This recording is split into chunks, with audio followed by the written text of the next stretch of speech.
Sa mga pagkakataong nalilito ka at hindi mo lubusang maunawaan ang mga itinuturo ng iyong pananampalataya, lilisanin mo rin ba ang Panginoon?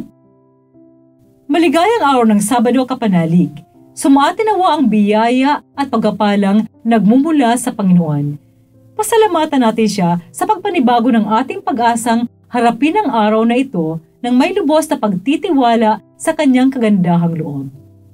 Muli nating itaas sa Panginoon ang mga pinagdadaanan natin sa buhay na di na natin kayang pasanin at harapin.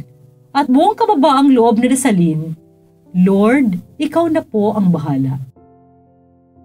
Ito po ay Sister Lines ng Daughters of St. Paul na nag-aanyayang ihanda na ang sarili sa pagpapahayag ng mabuting balita.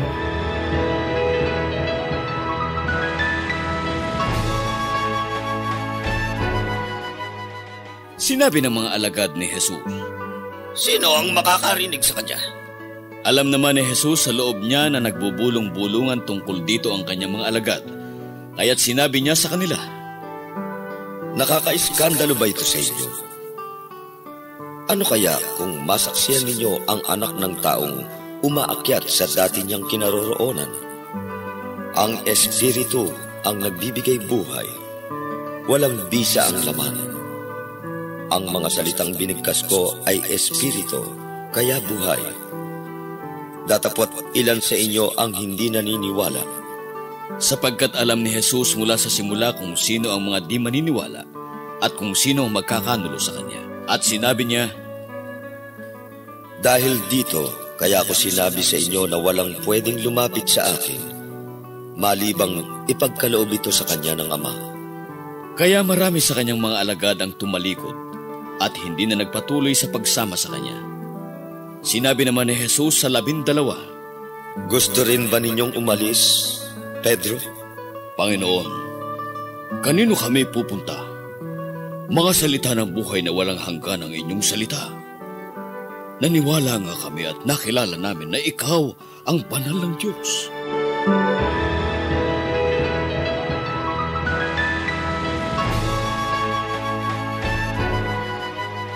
Tatalikuran ba natin si Jesus dahil hindi natin maunawaan ang mga turo ng simbahan?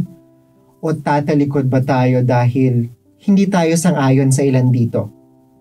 Marahil hindi pa ganon katibay ang ating paniniwala, kaya sa kakaunting pagsubok pa lamang, agad na nating lilisanin ang pag-ibig niya. Oo, pag-ibig, dahil si Jesus ay naparito upang tayong lahat ay magkaroon ng buhay na walang hanggan.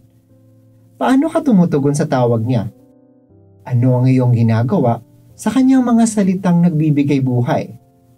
Mga kapanalig, sa pamamagitan ng araw-araw na pakikinig at pagbabasa ng kanyang salita, nabibigyan tayo ng grasya upang si Jesus ay makilala. Napakahalaga ng bawat sandali na ating ginugugol upang maunawaan natin siya ng lubos. Pagbabasa ng Biblia, pag-attend ng misa, at panonood ng mga spiritual na mga programa, ang ilan lamang sa mga paraan upang makilala natin si Jesus. Maliban dyan, may isa pang sikreto upang makapiling si Jesus sa bawat araw. Ang pagdarasal ng Santo Rosario. Dahil maliban sa mga disipulo niya, ang ating mahal na ina, ang Birheng Maria, ang higit na nakakaalam kung ano nga ba ang nasa puso ni Jesus.